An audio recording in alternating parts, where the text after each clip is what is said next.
Shalom, shalom, que le Seigneur vous soit très favorable, que l'Éternel puisse vous bénir.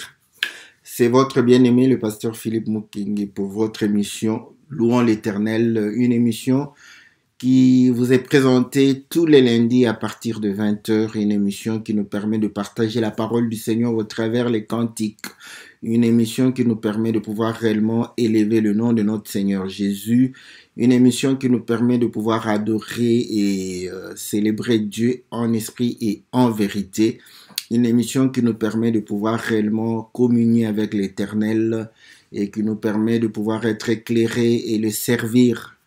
Que l'Éternel, notre Dieu, vous soit très favorable, que l'Éternel puisse vous bénir, que l'Éternel puisse vous accorder ce dont vous avez besoin dans la vie de tous les jours, dans le nom puissant et glorieux de notre Seigneur Jésus. Nous sommes dans la joie de pouvoir réellement vous servir et c'est bel et bien votre émission Louons l'Éternel, une émission qui vous est présentée par votre serviteur, le pasteur Philippe Mukingi. Salutations à tous les bien-aimés qui sont fidèles à cette émission, à tous les bien-aimés qui nous soutiennent dans la prière, à tous ceux qui soutiennent réellement au travers réellement les moyens financiers, que le Seigneur vous soit favorable, que l'Éternel vous bénisse. Nous saluons notre bien-aimée, la sœur Valérie, la sœur Bibiche, la sœur Alice. Que Dieu vous bénisse, notre bien-aimé Aimé Chibumba, que le Seigneur vous soit très favorable. Nous saluons la sœur Bia, la sœur Sylvie, la sœur Charlotte, nous saluons la sœur Ida, nous saluons notre bien-aimé Liliana Santos, le bien-aimé Todd Bemba, que le Seigneur vous soit très favorable. Nous saluons le bien-aimé Jean-Marie, Jean-Didier, nous saluons le bien-aimé Gabin, nous saluons le bien-aimé Guy, que le Seigneur vous soit très très favorable, que Dieu vous bénisse, que Dieu vous soit, que Dieu puisse vous multiplier toutes les bénédictions possibles. Bien-aimés dans le Seigneur, comme vous le savez, chaque lundi, nous venons avec un cantique et avec ce cantique, nous allons nous exhorter les uns les autres pour pouvoir réellement demeurer dans la face devant la face de Dieu, dans la grâce de notre Seigneur Jésus, dans la lumière de la parole et pouvoir marcher de victoire en victoire, de gloire en gloire. Voilà, bien-aimés dans le Seigneur, le souci que nous avons, voilà notre prière de tous les jours. Nous croyons que Dieu est fidèle, il est le rémunérateur de ceux qui croient. Voilà pourquoi le temps que vous passez avec nous, c'est un temps que le Seigneur va pouvoir réellement vous bénir, le Seigneur va pouvoir réellement répondre à vos préoccupations. Nous saluons le bien-aimé Farid, bien-aimé Judith, que le Seigneur vous soit très favorable. Aujourd'hui, nous serons bénis par notre sœur, la sœur, la sœur Jeanne Witaba, qui nous chante la piscine de Bethesda. Bon, elle a intitulé ça d'une autre manière. Donc, ça va nous permettre de pouvoir réellement parler de Dieu. Et là, nous disons que le Seigneur qui nous a permis de pouvoir réellement, au travers le cantique intitulé « Si Dieu est pour nous », parce que c'est aussi ce qui revient dans le refrain. Voilà pourquoi nous avons pris cela comme étant « Si Dieu est pour nous » et nous verrons comment nous allons nous exhorter les uns les autres. Que Dieu vous soit très favorable, que Dieu vous bénisse, comme vous le savez. Place au cantique. Nous allons revenir après le cantique pour pouvoir réellement partager ce que Dieu a mis dans nos cœurs afin de pouvoir réellement nous bénir les uns les autres. Que Dieu vous soit favorable, que Dieu vous bénisse dans le nom précieux et glorieux de notre Seigneur Jésus. Amen.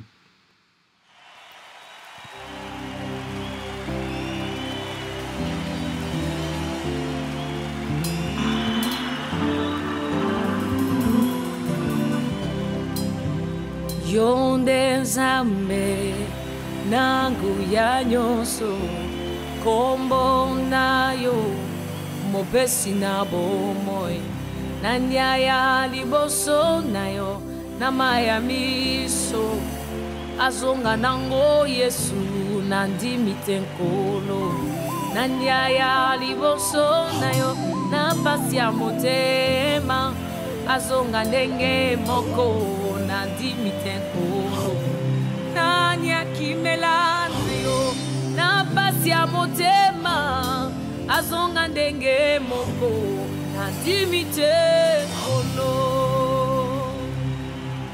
na liziba ya Bethesda tala babeli batondaki kozela ningisa ya mai wete basimba lobiko na liziba ya Bethesda tala babeli batondaki kozela ningisa ya mai wete basimba lobiko mobeli mosusu avandaki mbula na mbula lobiko te nani ya bwaka ye na mai wete ya simba lobiko mobali mosusu alekaki kombo na ye Yesu azeli ningisa ya mai te tele matambola oleka na Yesu maliziba ndi azua kilobiko yango na lingi yo Yesu we ozala na ngambo na ngai kolika na Yesu maliziba ndi azua kilobiko yango na lingi yo Yesu we ozala na ngambo na ngai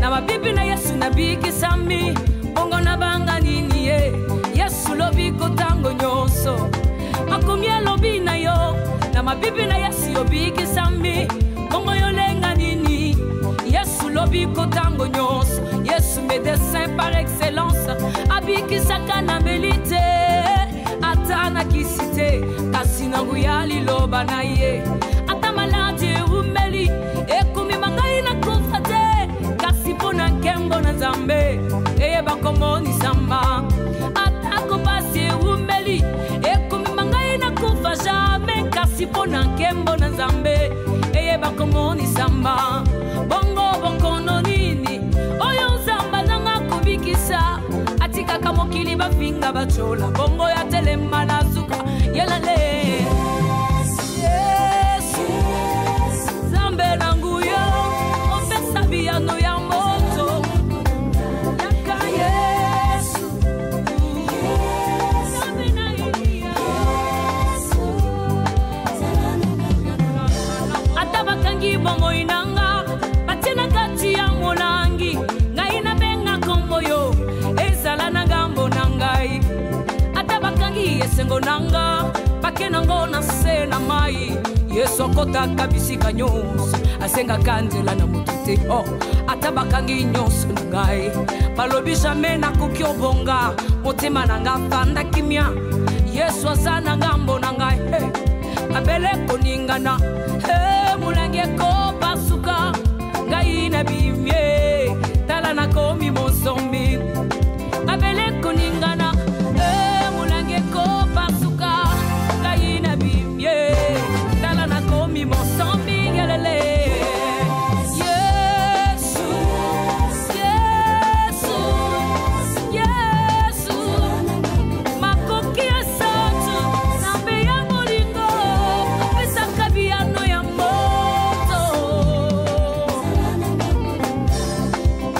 zala ngambo na ngai zala senga mbona ngai nakolonga ipai biso na kokende oyokisaki etamboli ya bato ya maladi ya maba lokola bakake na matoi ya basulia même si les hommes ne m'ont pas donné la chance je braque mes yeux à la fidélité de sa promesse atabakangi mobali na yo batela kati ya molangi kobanga tebe nga Yesu azala na ngambo na yo mabele koningana mulangi ekopasuka ngai na bimie tala nakomi mosome mabele koningana mulangi ekopasuka ngai na bimie tala nakomi mosome yalale ngambo na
Voilà, bien-aimés dans le Seigneur, nous revenons dans notre studio virtuel pour pouvoir réellement partager la parole du Seigneur.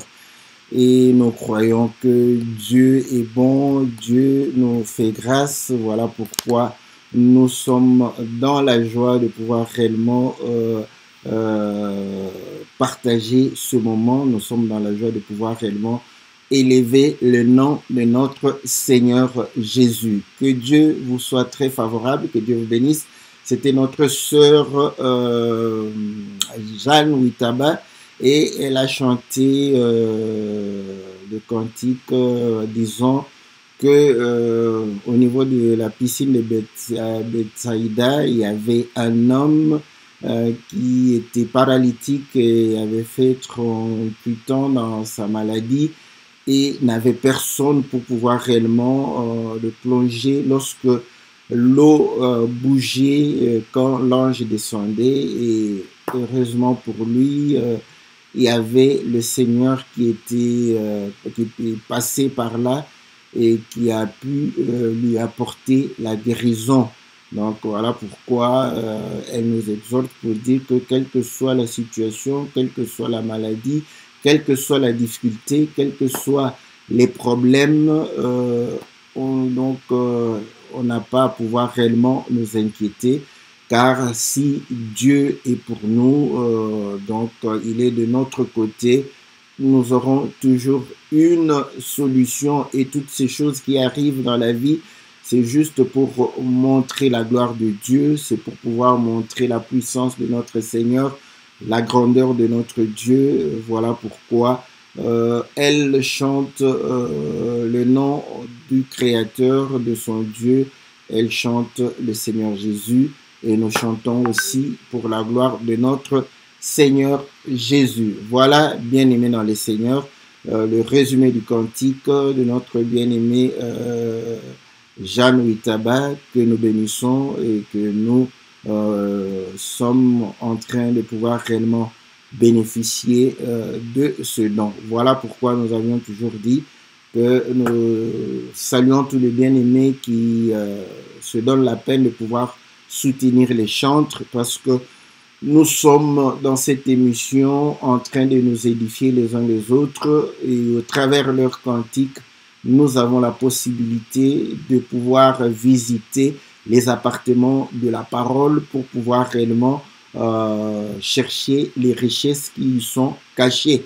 Donc, au travers réellement leurs cantiques, nous sommes bénis, et lorsque nous les soutenons pour qu'ils nous mettent réellement les cantiques, qu'ils nous mettent ces cantiques en clip, donc ça nous permet de pouvoir aussi les soutenir. Donc, c'est donnant. Voilà pourquoi nous avons besoin que vous puissiez soutenir nos chantres afin que nous puissions davantage bénéficier, n'est-ce pas, de leur soutien. Nous saluons tous les bien-aimés qui nous ont rejoints. Que le Seigneur leur soit très favorable. Que le Seigneur vous bénisse. Que le Seigneur puisse vous accorder toutes les bonnes choses. Nous allons lire l'Écriture dans le livre de Romains qui correspond au sujet que nous avons mis, Romains chapitre 8, au verset 31, que dit la parole, que dirions-nous donc à l'égard de ces choses?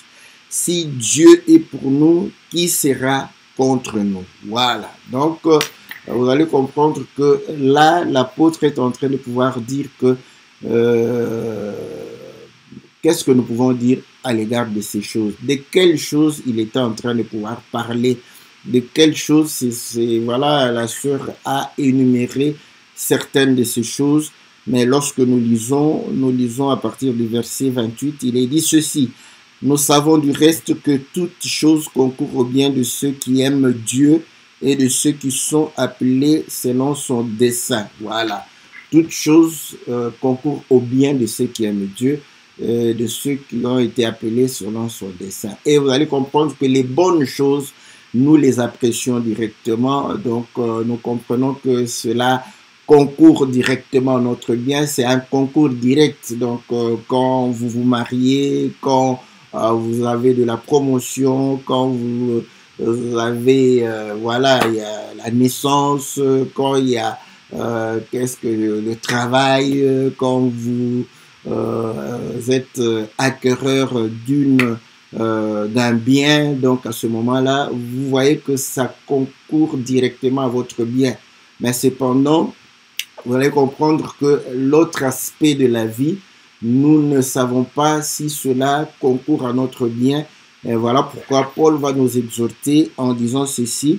Voilà, déjà il place les décors et il dit « Car ceux qu'il a connus d'avance, il les a aussi prédestinés à être semblables à l'image de son Fils, afin que son Fils fût le premier né entre plusieurs frères.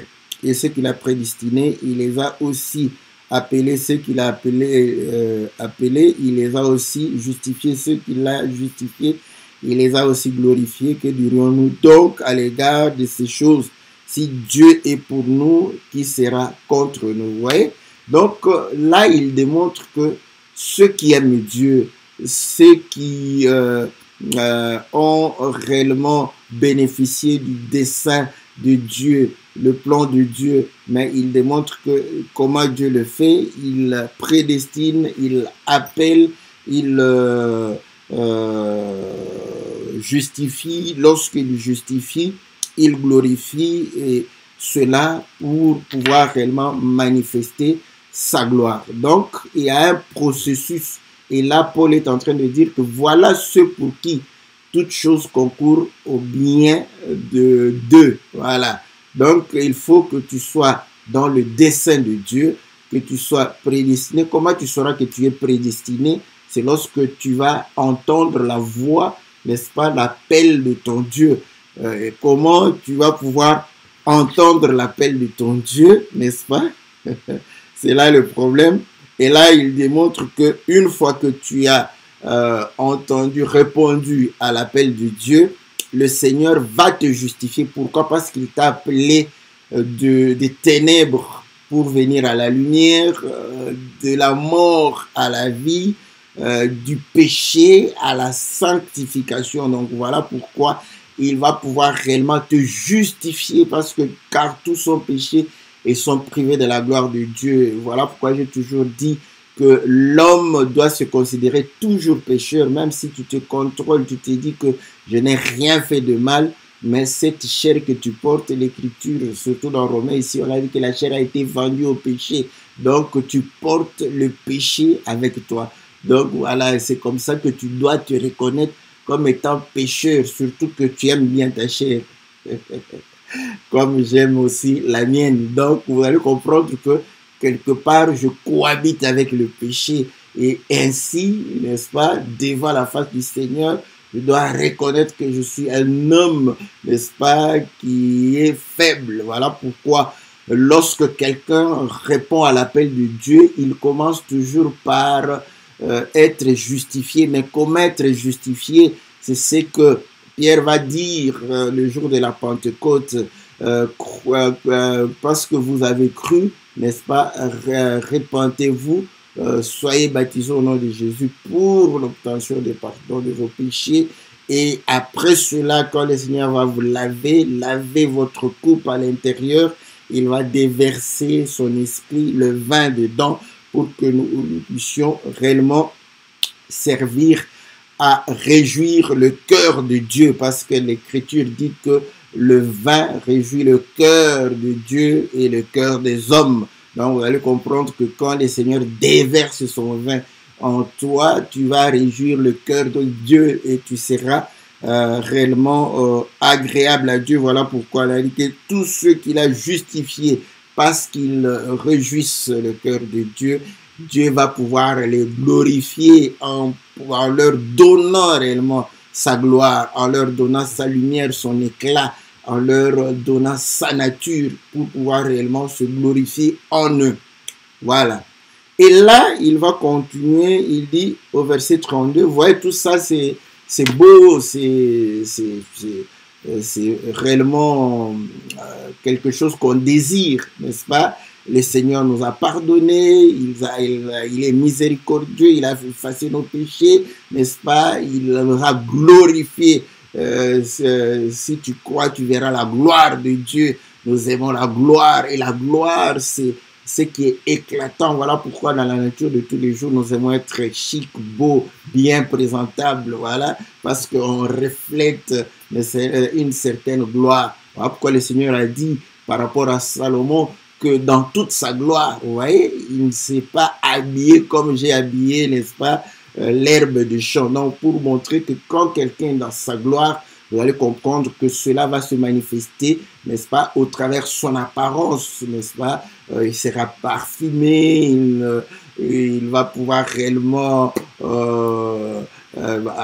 avoir des beaux habits. Donc, vous allez comprendre que tout ce qui est magnifique, tout ce qui est beau, tout ce qui est, donc, va pouvoir réellement, voilà, faire son quotidien. Donc, vous voyez, ça c'est beau. C'est vraiment, quand il fait comme ça, tout le monde est d'accord, tout le monde veut servir le Seigneur, tout le monde veut véritablement être appelé un enfant de Dieu. Et il va continuer pour pouvoir dire ceci, n'est-ce pas, au verset 32, lui qui n'a point épargné son propre fils. Vous voyez, donc il dit, voilà, mais tout ça, nous devons regarder la gloire de Dieu au travers le Seigneur. Voilà pourquoi dans le livre de Jean chapitre 1, il est dit ceci, que au commencement était la parole et cette parole s'est faite chair. Au verset 14, n'est-ce pas? On dit, et la parole a été faite chair et elle a habité parmi nous, pleine de grâce et de vérité. Et nous avons contemplé sa gloire, une gloire comme la gloire du Fils unique venu du Père. Vous voyez, donc il a été glorifié. Voilà pourquoi dans Jean chapitre 12, il va pouvoir dire ceci. Le Seigneur, il va pouvoir dire ceci. Le Seigneur dira ceci.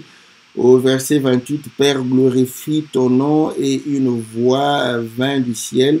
Je l'ai glorifié et je le glorifierai encore. Voilà. Donc, nous comprenons que là, le Seigneur, n'est-ce pas, on démontre que véritablement, il a été glorifié et Dieu va encore le glorifier. Mais Paul dit qu'il n'a point épargné celui qui portait sa gloire, le Fils, n'est-ce pas, son propre Fils, mais qu'il l'a livré pour nous tous. Comment ne nous donnera-t-il pas aussi toutes choses avec lui? Voilà. Qui accusera les élus de Dieu? C'est Dieu qui justifie. Qui les condamnera? Christ est mort, bien plus, il est ressuscité, il est à la droite de Dieu et il intercède pour nous. Qui nous séparera de l'amour de Christ? Serait-ce la tribulation, l'angoisse, la persécution, la faim, la nudité, le péril ou l'épée? Selon qu'il est écrit, c'est à cause de toi qu'on nous met à mort tous les jours et qu'on nous regarde comme des brebis destinées à la boucherie. Voilà. Ouais. Tout concourt au bien de ceux qui aiment Dieu. Tout ce qui est déjà bien, là, on glorifie le Seigneur, hein, comme, oh Seigneur, Dieu est bon. Voilà, donc Dieu est bon, Dieu est bon, Dieu est très bon, voilà. Mais vous allez comprendre qu'il démontre que voilà, Dieu est bon, il nous justifie, il nous glorifie, voilà. Nous portons la gloire de Dieu, nous voyons la gloire de Dieu. Et Christ, n'est-ce pas, était glorifié avec la gloire de Dieu. Mais qu'est-ce qui lui est arrivé? Il n'a pas été épargné, il a subi l'humiliation, il a subi réellement l'ignominie, il a été maltraité, fouetté, condamné, voilà. Mais pourquoi? N'est-ce pas? Vous allez comprendre que c'est pour nous, afin que lorsque nous aussi, nous serons dans l'angoisse, dans la persécution, en péril, lorsque nous serons dans des situations que le monde n'apprécie point, que personne d'entre nous ne pourra apprécier, l'écriture que nous avons lue au-dessus, là, tout concourt au bien de ceux qui aiment Dieu. Voilà, voilà pourquoi il dit que si Dieu est pour nous, qui sera contre nous? Qui va nous condamner? Parce que Christ est mort. Donc, il a porté notre condamnation, il a porté la malédiction qui devrait tomber sur nous. Donc, il a porté tout, il nous a justifiés. Tout cela pourquoi? Parce que lorsque nous sommes avec le Seigneur, lorsque nous sommes avec Dieu, écoutez, vous allez comprendre que nous serons, n'est-ce pas, amenés comme des brebis à la boucherie. Mais pourquoi?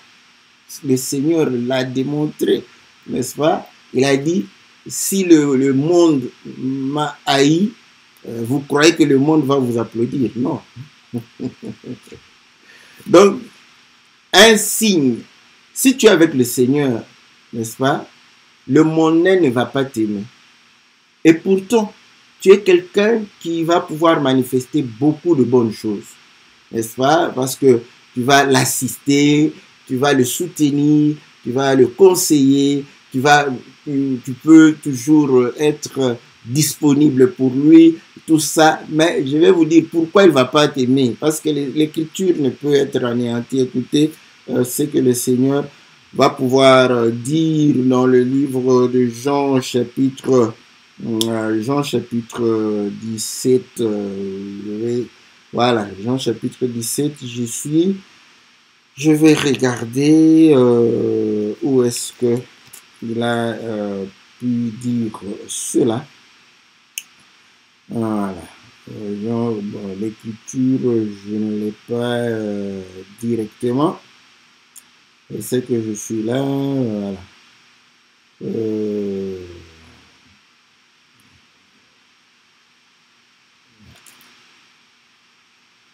Voilà. Nous sommes au verset 14. Voilà. Jésus je leur ai donné ta parole. Et le monde les a haïs parce qu'ils ne sont pas du monde, comme moi, je ne suis pas du monde. Voilà. Et je te prie je ne te prie pas de les ôter du monde, mais de les préserver du mal. Donc, vous voyez, pourquoi le monde va nous haïr? C'est à cause de la parole. Voilà pourquoi vous allez comprendre que le Seigneur est en train de montrer que, mais pourquoi le Fils n'a pas été épargné? Rappelez-vous quand il était à Gethsémani, voyez, il va dire, si cela est possible, éloigne de moi cette coupe. Voyez? Mais toutefois que ta volonté soit faite. Donc le Seigneur va pouvoir prier afin que cette coupe puisse s'éloigner. Et l'Écriture démontre qu'il n'a pas épargné son Fils. Et pourtant, il avait la gloire de Dieu. Et pourtant, le Seigneur, qu'est-ce que le Seigneur n'a pas fait? Le Seigneur a guéri, le Seigneur a délivré, le Seigneur a nourri, le Seigneur, n'est-ce pas, a dû apporter la paix, la joie. Il a tout fait pour les hommes. Mais comment ces hommes vont pouvoir haïr le Seigneur? Écoutez, vous voyez, voilà pourquoi il va leur dire, mais pour quelle bonne œuvre vous voulez me lapider? Donc, il était riche en bonnes œuvres. Donc, vous allez comprendre qu'il n'y avait aucune raison qu'on puisse haïr le Seigneur. Il n'y avait aucune raison qu'on puisse s'acharner sur le Seigneur parce qu'il faisait du bien. Et lorsqu'il faisait du bien, il mettait tout le monde d'accord. Il faisait beaucoup de miracles. Oh Seigneur, ça c'est bon. Vous voyez? Il fait beaucoup de miracles. Chaque jour, je suis sûr que chaque jour, il faisait des miracles tous les jours. Vous voyez? Mais il leur dit, mais pourquoi vous voulez me lapider? On va lui dire, non, non, ce n'est pas pour une bonne œuvre. Pour les bonnes œuvres, nous sommes d'accord que tu fais de bonnes œuvres pour eux. Ça, on est d'accord. Mais nous te lapidons, c'est à cause de la parole. J'aime ça, ouais. C'est à cause de la parole que nous allons te... Voilà pourquoi il a dit, je leur ai donné ta parole. Vous voyez? C'est parce que nous avons la parole de Dieu. Et c'est ça. Il dit que le monde nous a haïs. À cause de quoi? De cette parole. Lui-même a été haï à cause de quoi? De la parole. Et écoutez, quand on l'a accusé pourquoi? Il a dit, détruisez ce temple, je le rebâtirai dans 3 jours. On dit, non, c'est à cause de la parole. Toi qui es un homme, tu t'es fait Dieu. Il dit, mais vous voulez me lapider? Et pourtant, n'est-ce pas qu'il est écrit dans votre parole que ceux à qui la parole a été adressée, elle les a appelés des dieux? Bon, si moi je dis que je suis fils de Dieu, pourquoi vous voulez me lapider? Donc, vous voyez, c'est à cause de la parole, non à cause de bonnes œuvres. C'est la même chose. Parce que vous allez vous poser la question, mais c'est pas possible. Je me dispose à faire du bien, mais pourquoi? C'est là où vous allez comprendre si le monde t'applaudit. Ce n'est pas à cause de bonnes œuvres. Si c'est à cause de bonnes œuvres, n'est-ce pas? On n'allait pas tuer le Seigneur. Donc, quand le monde t'applaudit, c'est à cause, n'est-ce pas, de ce que tu as comme parole. Et si cette parole-là plaît au monde, le monde va t'applaudir. Parce que pour les bonnes œuvres, le Seigneur a fait des bonnes œuvres. Mais il a été haï, comme nous aussi, nous sommes haïs, c'est à cause de la parole. Et là, vous allez comprendre que quand vous avez des amis païens, lorsque vous allez commencer à leur apporter la parole, par exemple, pour lui dire, mais non, mais tu ne peux pas faire ça, tu ne peux pas tromper ta femme. Là, il va dire, oh, voilà. C'est là où vous allez commencer à vous séparer. C'est à cause de la parole. Si tu apportes la parole, tu vas voir que ça va déranger sa nature. Ça va déranger sa conduite. Et là, vous allez comprendre que tu deviendras gênant pour lui. Et parce que tu es gênant, il va vouloir réellement t'écarter. C'est comme ça que le monde va nous amener, n'est-ce pas, comme des brebis à la boucherie. C'est pour cela qu'on nous met à mort tous les jours.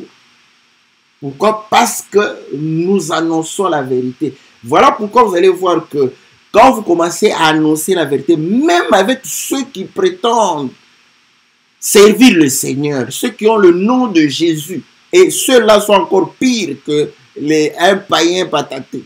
Celui qui se reconnaît comme païen, celui-là, il a encore un peu modéré.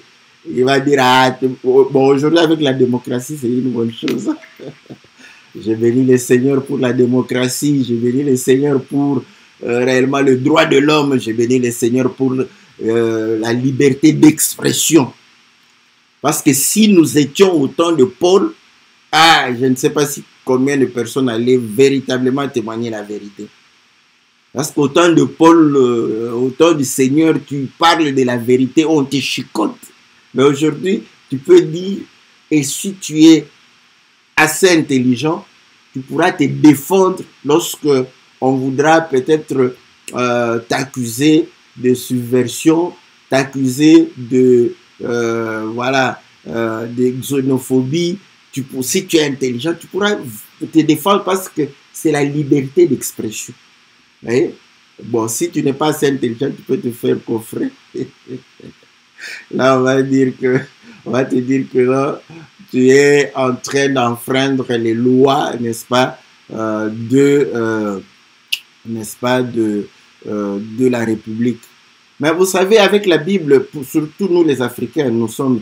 Parce qu'il faut leur dire que c'est un livre que nous n'avons pas écrit. Donc, c'est vous qui les avez écrits. Et vous nous avez même amené ça en Afrique. Vous nous avez obligés de pouvoir lire ce livre ici. Et toutes nos croyances, vous les avez mises à côté.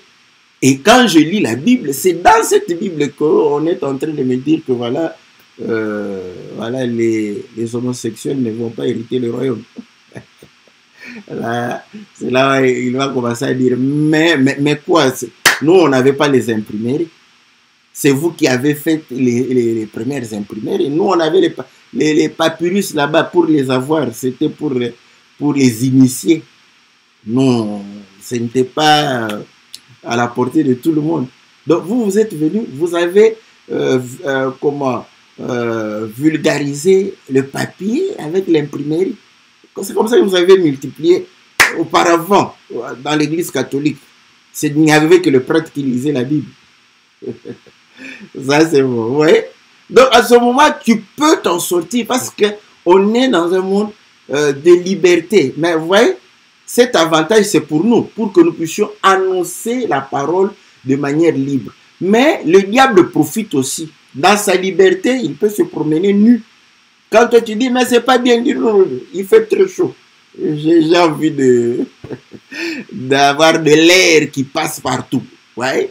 Donc, vous allez comprendre que la même liberté nous permet d'annoncer la bonne nouvelle sans être inquiétés outre mesure, mais cette même liberté permet aux hommes de faire tout ce qu'ils veulent. Mais maintenant, vous allez comprendre que la plupart de nous chrétiens, nous sommes aussi intolérants. Quand vous voyez les gens comme ça vous énerve. Vous vous dites que mais c'est quoi ça?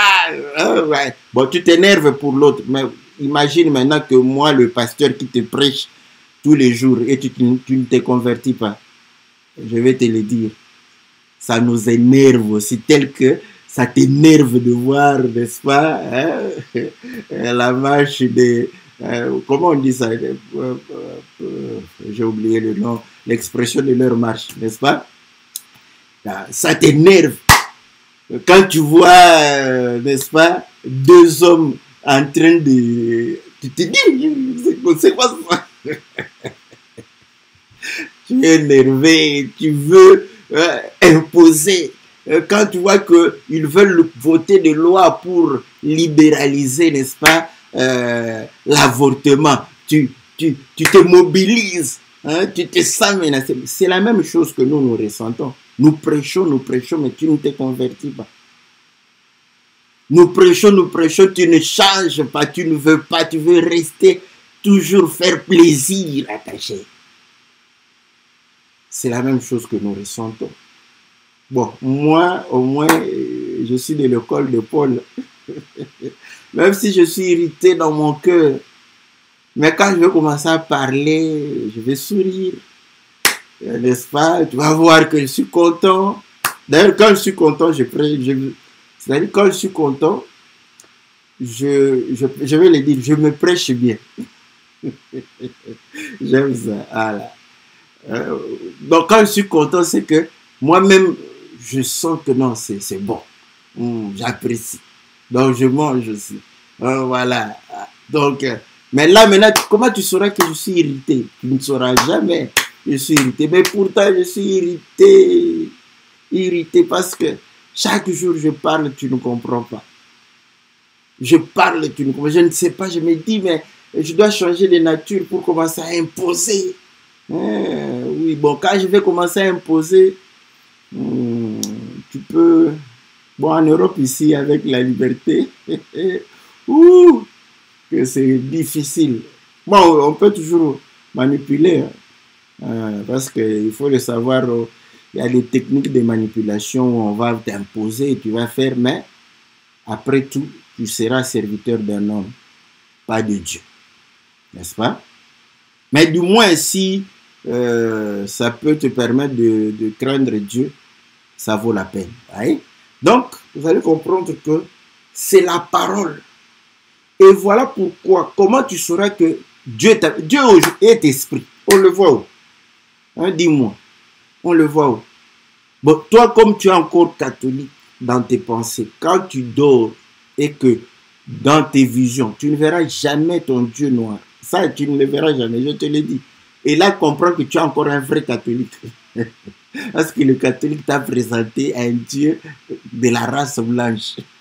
C'est comme ça que quand toi tu dors, tu as tes visions de voir Dieu. En tout cas, je suis sûr.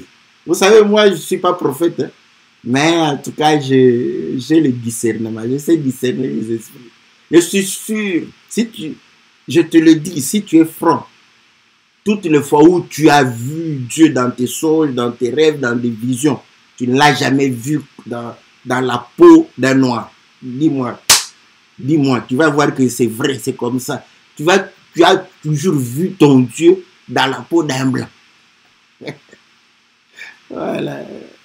Quand tu vois comme ça, quand tu te réveilles, commence d'abord à dire, Seigneur, pourquoi je suis encore chez mes amis catholiques? Je les ai fouillés, mais dans mes rêves, c'est toujours ce Dieu qu'ils m'ont présenté que je vois. Hein? Et les gens croient que c'est ça, être avec Dieu. Non, non. Vous voyez? Parce que ton Dieu, là, ton Dieu que tu crois être avec, qui te parle en songe, ou en rêve, ou en vision, je te l'ai dit. Ce Dieu, c'est un Dieu blanc, de la race blanche. Mais pourtant, tu as l'image de Dieu, non? Toi, tu as l'image de Dieu. Bon, toi, tu es blanc. Oh Seigneur Jésus. Voilà. Donc, vous allez comprendre que ce n'est pas ça que Dieu soit avec nous. Si Dieu est avec nous. Dieu, c'est pourquoi l'Écriture dit au commencement était la parole, les paroles étaient avec Dieu, la parole était... c'est ça. C'est ça. Ouais. Être avec Dieu, c'est lorsque tu participes à la nature divine. C'est ça, être avec Dieu. Mais si tu ne participes pas à la nature divine, comment tu vas dire que tu es avec Dieu? Et c'est ça ce que Dieu, le Seigneur a fait. Il nous a permis de pouvoir participer à sa nature. Pourquoi nous sommes... Car Dieu a aimé le monde qu'il a envoyé son Fils unique. Il n'y a pas de Fils unique. Donc, vous voyez, pour que nous puissions, n'est-ce pas, devenir héritiers, co-héritiers, donc nous devons faire partie de Christ. C'est ça, si Dieu est pour nous.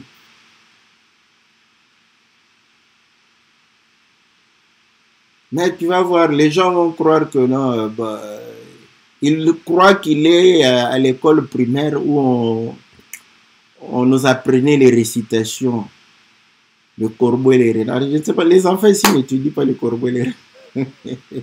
Le corbeau et les renards, maître corbeau, Jésus, renard. Là, tu bloques les versets bibliques comme ça. Tu crois que non, parce que j'ai les versets bibliques en tête, je suis avec Dieu. Non, non, non. C'est lorsque ta nature reflète Dieu, c'est que Dieu est avec toi. Au commencement était la parole était avec Dieu, la parole était Dieu. Si la parole est avec toi, la parole sera toi. C'est ça. Voilà pourquoi Paul confirme dans 2 Corinthiens, il dit que nous sommes une lettre écrite, donc une parole qu'on doit lire. Nous sommes une parole manifestée. Et c'est cela, si Dieu est pour toi, que tu aies une parole, quelles que soient les circonstances que tu vas vivre, quelle que soit, n'est-ce pas, la situation que tu vis, quelles que soient les difficultés qui sont les tiennes, parce que c'est la parole. Dieu, vous savez, il y a une chose, Dieu, n'est-ce pas, ne peut pas trahir sa parole. Bon, dans un langage, bon, je ne sais pas s'il y a une écriture qui va me venir directement ici. Hein, dans le temps, on disait comme ça, Dieu est soumis à sa propre parole. Donc, c'est comme si la parole était au-dessus de Dieu. En fait, c'est quoi? En fait, c'est que il ne peut pas renier sa parole parce qu'il est parole. Mais maintenant, toi, combien de fois tu as renié ta parole? Donc, ça sont des indices pour vous montrer que la nature divine n'est pas en toi. Ta parole, tu ne la prends jamais au sérieux. Quand tu dis, mais bon, j'avais dit, c'est pourquoi les hommes, comme ils ne prennent pas leur parole, ils disent, les paroles s'envolent. Les paroles s'envolent. Donc, il peut régner. Mais Dieu ne peut pas parce que la parole, c'est lui. Et nous aussi, nous devrons comprendre que ce que nous exprimons, ça doit être notre être. Voilà pourquoi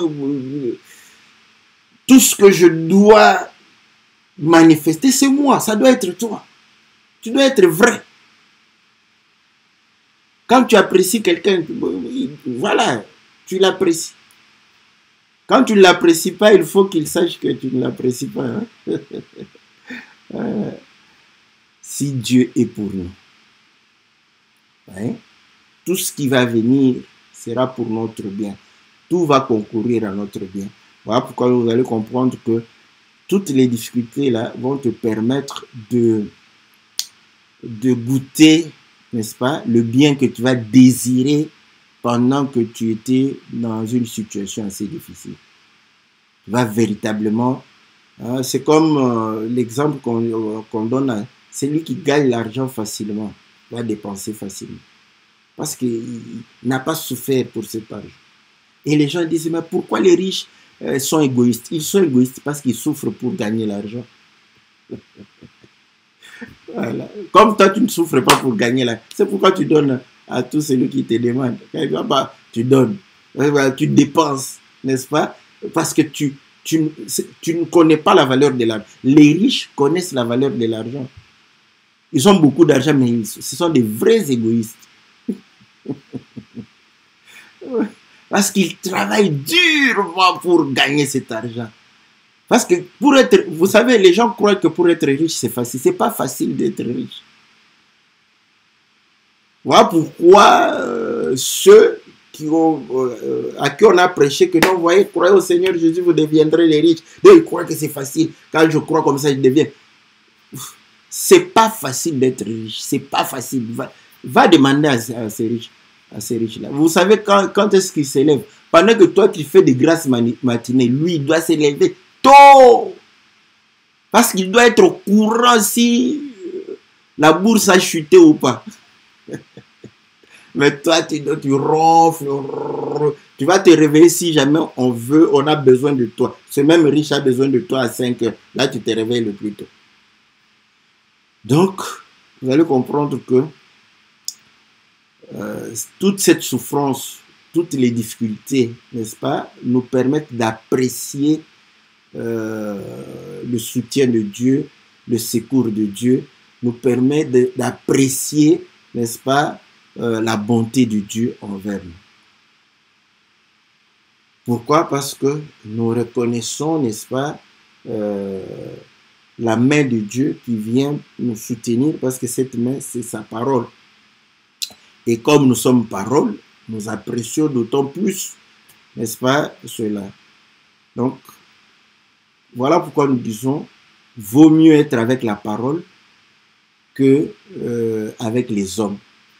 Parce que Dieu tient à sa parole. Il est la parole. Et ainsi, même si on te condamne injustement, si tu as la parole, Dieu va te justifier parce qu'il ne voudra pas. Parce qu'en te condamnant, on condamne la parole.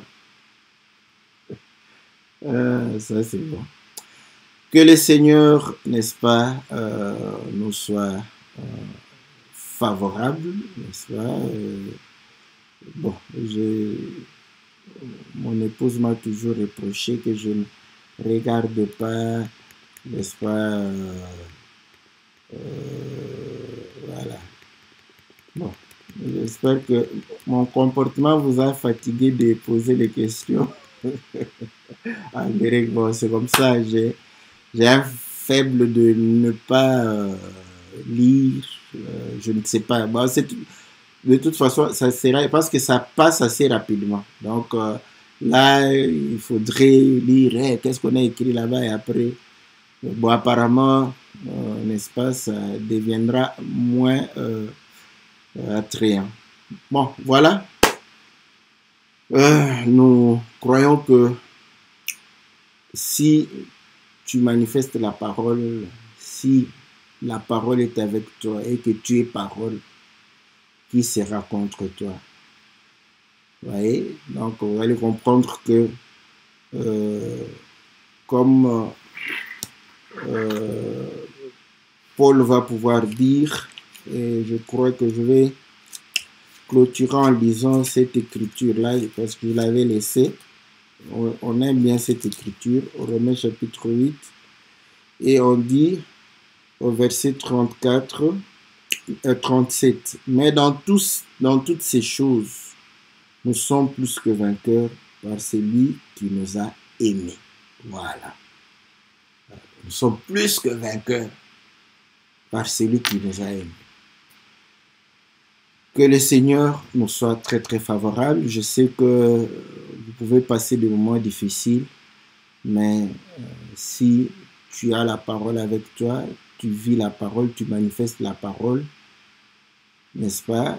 Dieu fera de toi plus que vainqueur parce qu'il t'aime, parce qu'il aime la parole, il aime sa propre parole, il va te soutenir et pouvoir te bénir. Voilà, bien-aimés dans le Seigneur, nous allons nous retrouver lundi prochain dans votre émission Louons l'Éternel et mercredi nous serons dans notre émission Que la Bible parle. Nous saluons le bien-aimé Todd qui nous envoie beaucoup de questions.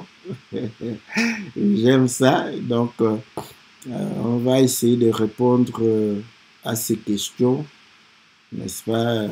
Ce sont des questions pragmatiques. Hein? L'État nazi, vous voyez? Il a posé la question, est-ce que l'État nazi, si je demande l'État nazi, qu'est-ce qui va m'arriver? Ça, c'est une bonne question. Hein? On va répondre ça mercredi, n'est-ce pas? Voilà, pour savoir. Aujourd'hui, en Europe, on autorise ça. Est-ce que, voilà, pas seulement la personne qui demande, est-ce que la famille, toi, par exemple, tu peux demander qu'on puisse euthanasier, n'est-ce pas, un membre de ta famille? Là, les gens vont dire, que Dieu seul puisse réellement prendre son âme. Vous laissez-le comme ça jusqu'à ce qu'il mourra de lui-même. On va pouvoir en discuter. Vous voyez, nous, on discute sur tous les points. Je bénis le bien-aimé Todd. Voilà, nous disons, frères et sœurs, envoyez-nous vos questions afin que nous puissions, n'est-ce pas, nous aussi nous instruire. Vous voyez, ce sont des choses que nous, dites-moi vraiment un jour, en train de méditer la parole, je vais méditer l'État nazi pour prêcher les gens. Ça ne vient pas dans ma tête. Vous voyez, donc, ce sont vos questions qui nous disent, ok, mais qu'est-ce que la Bible dit? Qu'est-ce qu'un chrétien doit faire?